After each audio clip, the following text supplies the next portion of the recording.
హైదరాబాద్ గాంధీ ఆసుపత్రి ఎదుట ఉద్రిక్త వాతావరణం నెలకొంది.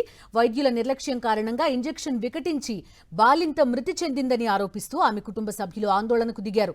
బన్సీలాల్పేట మేకల్ మండీకి చెందిన జొన్నల సంజన డెలివరీ కోసం 4 రోజుల క్రితం గాంధీ హాస్పిటల్లో అడ్మిట్ కాగా ఇవాళ తెల్లవారుజామున 1 గంటకు మగబిడ్డకు జన్మనిచ్చింది.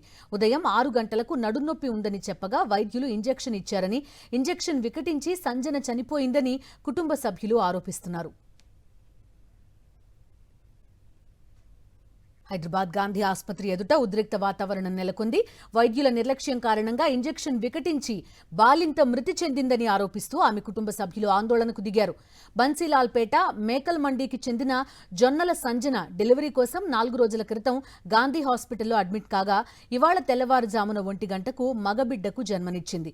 ఉదయం 6 గంటలకు నడునొప్పి ఉందని చెప్పగా వైద్యులు ఇంజెక్షన్ ఇచ్చారని, ఇంజెక్షన్ వికటించి సంజన చనిపోయిందని కుటుంబ సభ్యులు ఆరోపిస్తున్నారు.